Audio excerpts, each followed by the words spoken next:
DNA Video Productions is a full-service video producer with a fleet of drones, 4K, and HD cameras, as well as a crew of video operators.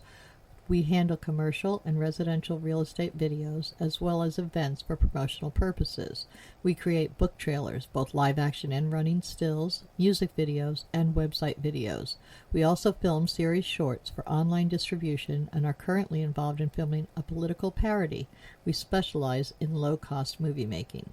Call DNA Video Productions at 941-748-6865 or visit our website at www.dnavideoproductions.com. That's www.dnavideoproductions.com. Thank you. Our sponsor this month is Published, an affiliate of Village Voices. Published offers all author services from writing tips, critiques, manuscript evaluations, and editing, as well as tips to help you become published.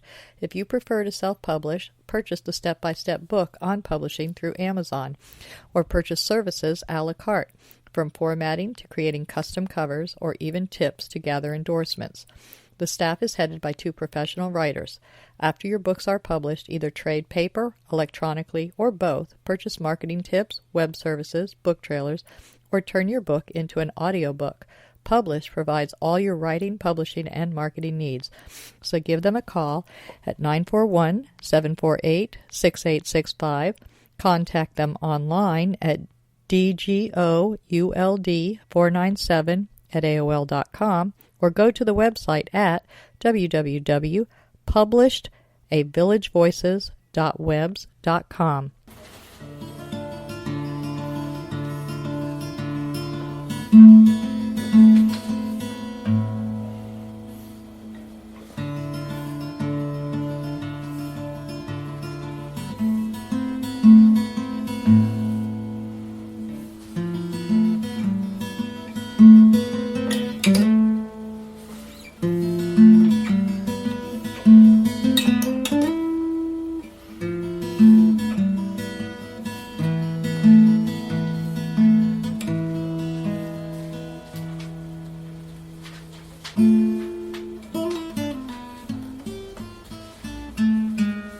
Welcome to Culture Coast.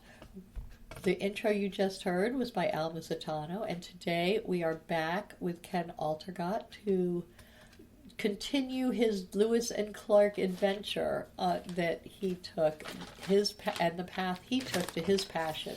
So we're going to cover a whole lot of material in the next 25 minutes. So I'm going to jump right into, last week we talked about how he began and got involved in the Lewis and Clark reenactment, bicentennial reenactment. Now we're going into the journey. He has started in Elizabethtown last week, and the journey begins. So, hi Ken, thank you for rejoining us. Good to be back. Now, you got off and running, and you're now part of the team, the regular team on the Lewis and Clark expedition, and you're going down the Ohio River? Yes. Okay. And you're going to be stopping in every single town that Lewis and Clark overnighted in. So how many miles a day could that keelboat get? Well, when the original boat was started out, they could maybe get 1 or 2 or 10 miles a day, or lucky if a big day was 15 miles, because the Ohio River was not dammed up yet, and it was very, very shallow. And they had overloaded that keelboat tremendously, so Lewis had to hire farmers who were along the shoreline at that time with oxen and mules and horses, whatever he had, to pull it forward. That's why Lewis picked up a red boat at Wheeling, West Virginia, and offloaded some stuff from the keelboat, but then he had more stuff shipped in Pittsburgh, which was only about, by horseback in those days, about an hour and a half. And then he realized they were still overloaded, so then at Kaskaskia, Illinois, he commandeered another boat from the United States government, and now the fleet was complete with the 3 boats, and now he realized he needed more men, so he had to go out and get more men from the United States Army or hire people to join the Army, what it was, and that's why the price went from $1,500 to over $4,000. All right, so and for one boat to 3. Yes. So it became a big operation for them at that time. It was tremendously big, yes. So how long did it take them to get to that third boat, and how many miles did that cover? You were stopping in almost every town along the river. We stopped at every major town. That one of the things that just as they had to. Yes, well, they stopped. They probably stopped a little more often than we did because they only stayed for one night and they move on. When we got to some cities, we had to spend 2 or 3 nights there because so many people wanted to talk to us. So we probably stopped half as many times as they did because we were held up at the cities. That's why we did this thing. Okay, so your timing was just a little bit off because of the difference between the river and the towns and cities that had come along the way. A lot of the cities weren't even there at that time. Right, that nothing existed. And so I'm sure they stopped wherever there was some kind of a city to hire the farmers. But we had a schedule that we had to make, but we tried to stay where they stayed. The Ohio River was not probably as locked down tight to be on an everyday schedule, but the Missouri River was when we left in '04. That was tight. Yeah, so that one you managed to hit every single day, to the time period, right to the area. So that was good. To throw this in, the reason that we knew where they were is because they named the creeks, and the creeks have still got the same names, and so that's where they would spend the night. And if there was a large city, and they put longitude, latitude down in their yeah, we too. And so that's how we knew where they. In fact, I think from reading your book that I saw where latitude and longitude in some cases has actually changed over the years, especially in the West, because rivers have moved. Yes. Oh, yes. Tremendously. Yeah. Our rivers have moved over the last 200 years. Yeah, where they said they were in '04, there's cornfields there now. They went right in the middle. The longitude always stays the same. It's just that the river where they said they were, the river's been moved over 2-3 miles, by both man-made means and natural. Yes. So you've got both cases, flooding, changes. Supposedly, the Corps of Engineers took 250 miles out of the Missouri River by taking out the oxbows when the paddle wheelers started moving up and down. So that changed 250 miles out of the river. That changes the location a lot. A lot. So yes. Okay. So that's one reason you may not have been in the exact longitude, latitude, but you were as close as possible to the creeks that they had stopped at. And so you're on this wonderful journey, and you in your book you've told about each one of the, not every single stop, but almost every single stop you stopped in and had oodles of school children and just plain people who were interested coming to the field, and you all would take the position, your role. Mm-hmm. You would play the role not only while you were on the boat, but at the stops, and they came in and learned about what life was like 200 years ago as the expedition went up the rivers. And how we did that, we called them stations. And a station would be, one guy would be showing how to clean and fix guns. The blacksmith had a station. The medical box had a station. The clothes department had a station. So, and they were tents spread apart that we could talk to the people. You were talking to school kids. One day in Ravenswood, we had 4,500 kids come in one day, and it was overwhelming. I mean, we were just a basket case by the end of the evening because they were around us all day long. We like them. But 4,000 kids that are jumping around. For 30 men. Yeah, for 30 guys. It was kind of tough. Yeah, that's quite the classroom. Yeah, big classroom. That's almost 1,000 each. And hands-on. It was, hands-on. The kids could actually touch that stuff. And so they really learned it. A lot of kids brought their mom and dads back at night because they wanted their dads to see this So stuff. you were really working from sunup or even before sunup until after sundown sometimes. A lot of times, 10, 11 o'clock at night, and we knew we had a big day tomorrow, we'd have to ask the people to leave the camp so we could get some sleep because today's another day, or tomorrow's another day. So, and you're off to the next next morning, get up at sunrise, before sunrise, and hit the river and get to the next city because they were waiting for us at 2 o'clock in the afternoon with the TV people and the radio people, so we had to be there. So it was a tight schedule. It was hectic. A lot of people have to do. Did you do any fishing? No, never had time for wet lining. That's so sad, especially for somebody who loves to fish. Yeah. So, and they had to fish, of course, when it was Lewis and Clark because they weren't entertaining school children and other places, and they needed to hunt. Yeah, hunt. So you didn't have to do those chores. You didn't have to go hunt. You did. Okay, I remember you did have a hunting tour. We had a hunting tour, but with the cooks, we had two wonderful cooks. What the cooks would say, Well, we're going hunting now, so anybody wants something special, I mean, they were going to the store. They were hunting, but they're going to Piggly Wiggly or someplace, on some Meijer store or something like that. But that was their hunting. But You did take one hunting trip, I recall. Well, in '04, yes, in '04, we went on a hunting trip and we got a shot of buffalo, which we cleaned like they did, and we cut it all up, but we had it frozen because we couldn't eat all of it. And one of our guys that owned the ranch where the buffalo was shot on, would bring us meat, and once in a while he had a Piper Cub. He'd fly over the top and drop this frozen meat into our camp. And so that we thought out. So over the time you did have some. Yeah, we had, and some people brought in some elk, and a lot of food. We never went hungry. You never went hungry, although Lewis and Clark may have from time to time. Yeah, there was a couple times where they had to eat their shoes and eat their candles, and they kill a couple of horses to eat. And also, you said that back in the day they also killed dogs, that they traveled with them to eat.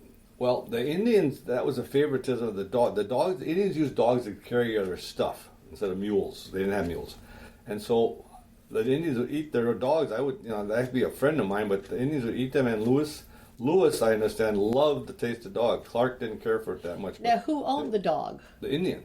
No. On the trip, there was actually a dog along. Okay. Was that Clark or Lewis? Lewis bought the dog's name was Seaman. He bought that dog for $20 in Pittsburgh in 1803, the summer of 1803. So he owned a dog, but he still ate dogs. Yeah. Weird. That's what I said. It just didn't seem sense to me. I mean, your pet, your friend, all of a sudden you're hungry. You should go shoot them or whatever. It was odd. That is very odd. I don't see how. And by the way, we never tried it. We ate everything else. I'm very glad that you did not. But that was something that was off-putting to me. That he had a pet dog, but he was also eating dogs that they traveled with. Indian dogs. Yeah, Indian dogs. They traveled with them, and it was meat and. They had to eat. They only got to eat. I know. I think I would have stuck to fish and berries, though. I would have had a real hard time with that one. A horse or dog, I would have had a hard time. Although I know horse meat in many countries, even now, is still a main. United States still ships horse meat to Europe today, all west. Yeah, I know. I'm not happy about it, but that's just a personal thing. I know it's totally legitimate, and it's just my perception. Mm-hmm.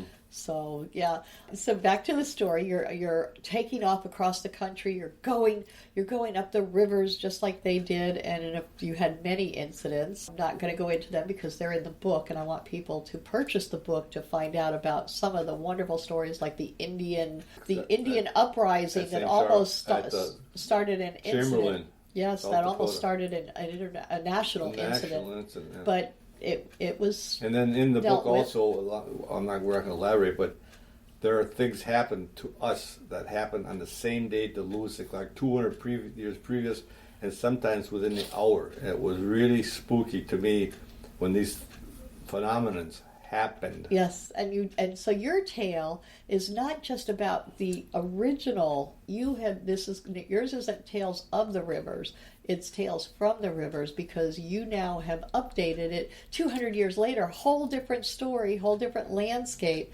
and you've talked about the people and the places that exist now where they stopped originally, and you also include their stories about the bears chasing them, and so your book is just a phenomenal adventure, both past and present.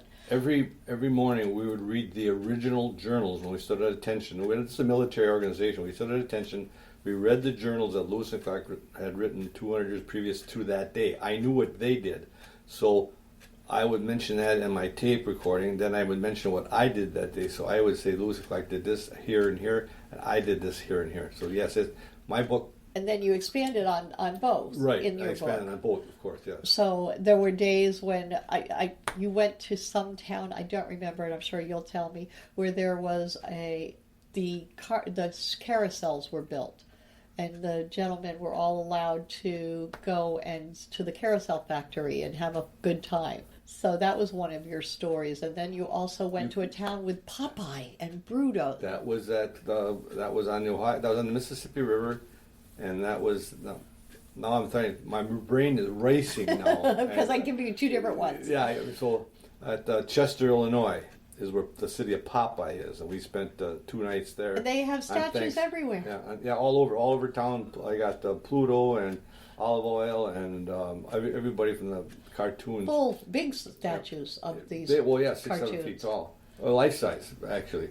And we spent Thanksgiving Day at Chester, Illinois in 2003. And then where was the carousel place where they built? Fort Leavenworth, Kansas is where the carousel was, and you went there and not to the fort. Did you? Yes, go? No, we didn't get to the fort. That was off limits. Because that's lockdown, right? That's a lockdown. Yeah, that's a prison. Federal penitentiary. Yeah, but it's still an army and base. the gold, wasn't that where they kept our gold for a long time? That's Fort Knox. Oh, okay.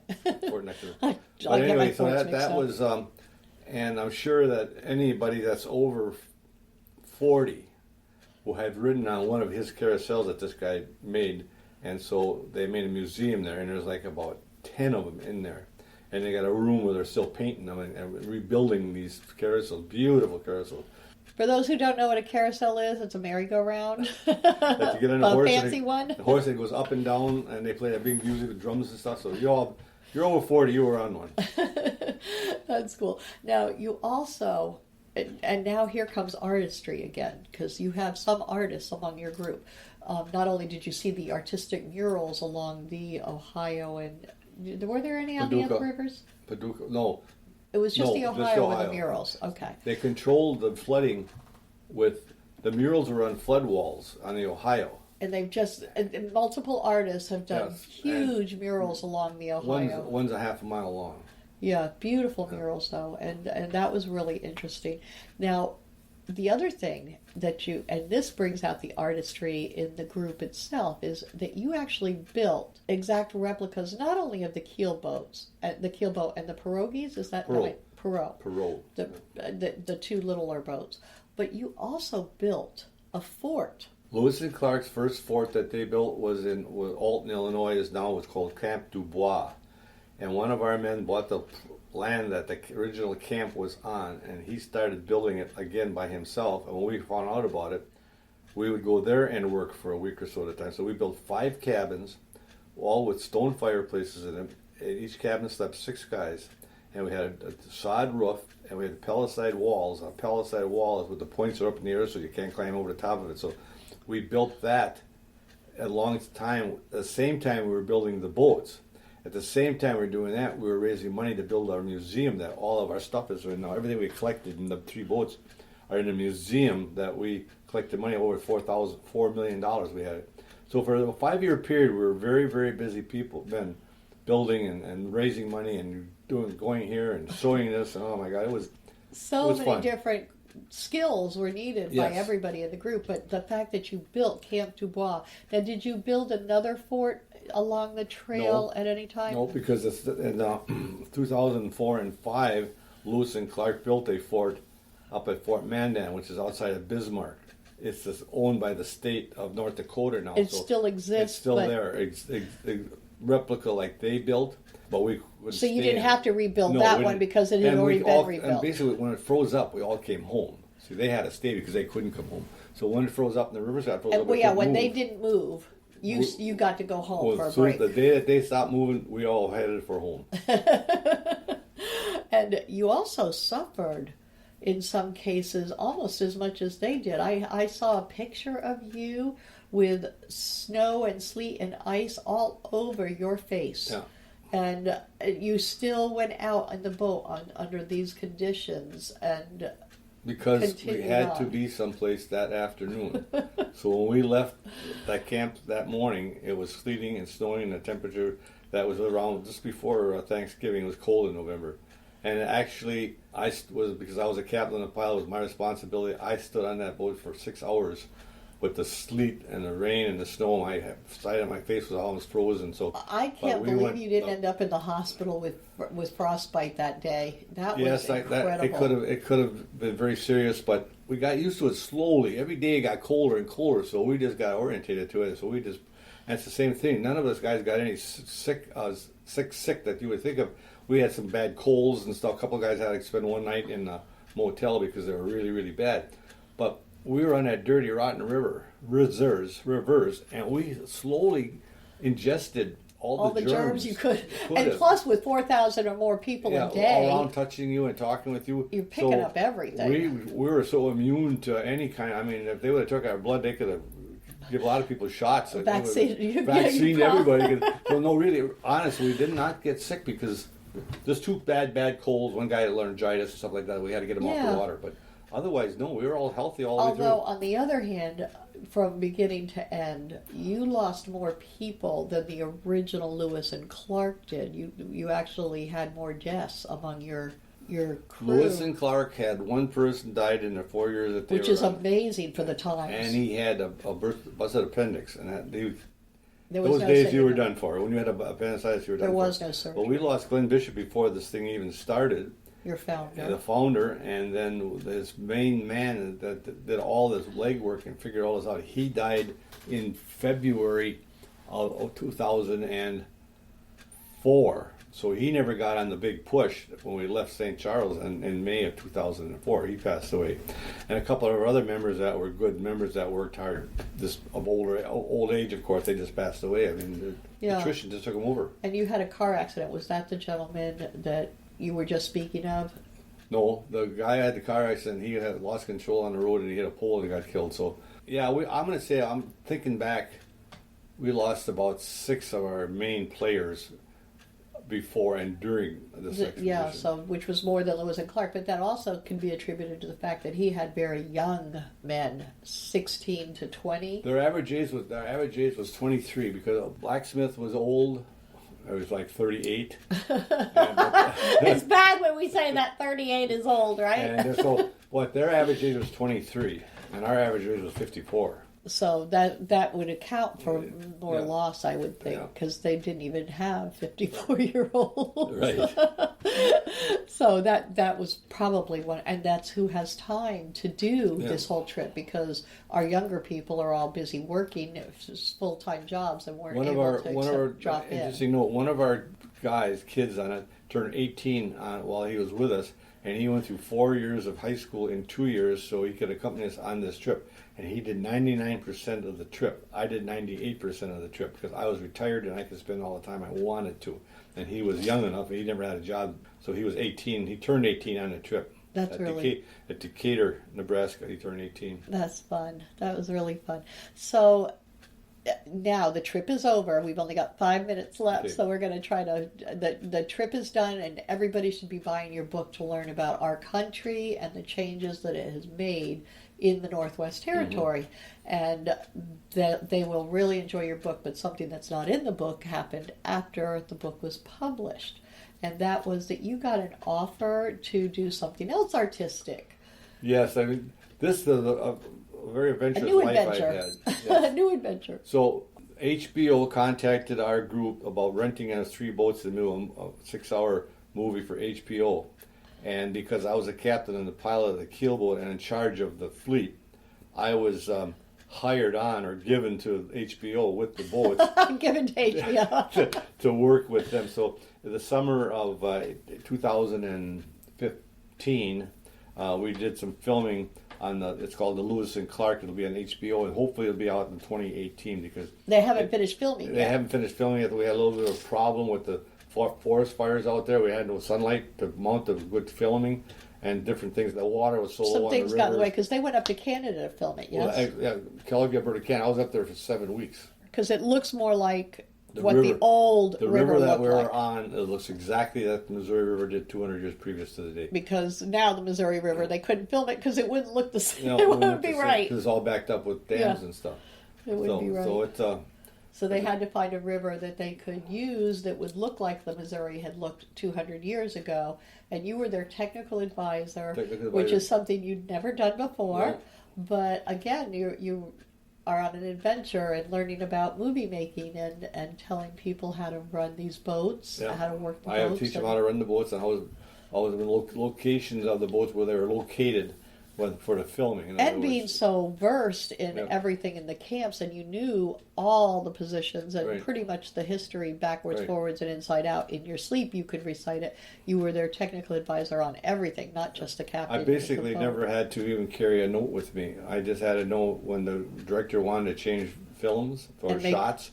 They would just call me on the radio, and he would say, I want 4 canoes, I want the keel boat, I want this, I want that, and I want them in the rivers and spread them out. So then I would have to go there and put the boats where you wanted them, and then now you were talking to me on the radio, I move that boat back, it's blocking, and then after everything was set, then I come off the river, and they'd be all still. But you also had to make sure that that the blacksmith was really doing, like, he looked like a real blacksmith, and it didn't have an electrical drill or something. That was not my part. It was HBO's, and they were so adamant about making it so right that they pulled out round-headed nails out of our keelboat and put square-head nails in. That's how artistic they were. They changed the paint so it wouldn't flash when they took the film out. They changed the color of the sails.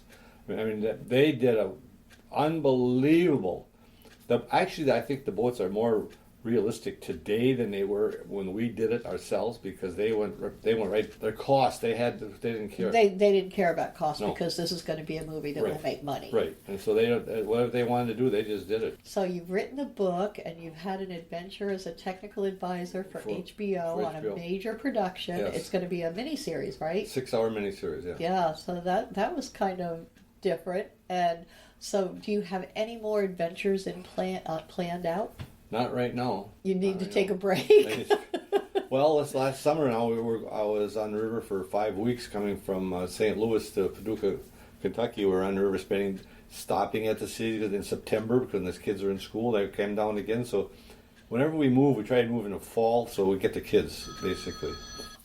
So you've come down the river and you've been on HBO. So now we're going to wrap it up. And I appreciate you being on Culture Coast. And yeah, we could go on for hours and hours, but then we would be giving away all the stories in your book. And we want everybody to buy your book. It's in your voice, where if you say they were very, very, very nice, the book says they were very, very, very nice. It's in your voice. And one of the things that was interesting is the people that know me from my hometown that bought the book, they come to me and they says, the book is written the way you talk. It is. Elaborating that what you is said. exactly the way your book is. That's how it is. It's not by a professional writer. It's your invention. Wisconsin drawl, or what do you want to call it, is in that book, spelled out. It is. Your voice is there. You can tell. Definitely, we know we're talking to Ken. Right. Altergott, that's part of it, and I hope you have many more adventures. I know you're going to be doing talks around the country and marketing your book at all these Lewis and Clark events. I wish you the greatest of luck with it. So have fun, and thanks for being on Culture Coast. I plan it dearly. Nightmares. Frightful visions during the night, causing terror and loss of sleep. Daymares. Frightful visions during the day, causing fear and paranoia. Gothmares. Gothic visions that can happen anytime, causing horror and disgust. But sometimes they offer answers.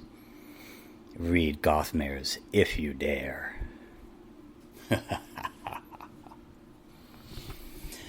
Gothmares, a young adult novel by Al Musitano, available on Amazon and fine bookstores everywhere. Village of the Arts, the largest artist colony in the state of Florida, located on 42 acres, includes artists, homes, galleries, gardens, and restaurants featuring handcrafted gifts, fine art sculptures, painting, photography, enviro art, healing arts, books, mystics, and musical variety. A few of the galleries are unique in their offerings. Village Voices specializes in books and art created exclusively by Florida residents. The Dancing Crane Gallery offers fine art, custom jewelry, and unique, innovative art. The Village Mystic offers all things metaphysical: meditation, massage, mediums, aromatherapy, psychics, shamans, Reiki healing, and the gem mine, where you can mine for your own personal treasure. Yoga Arts offers classes or one-on-one coaching.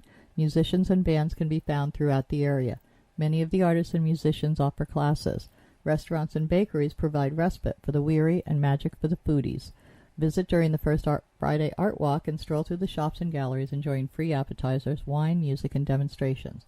For hours and information, please visit the website at www.villageofthearts.com.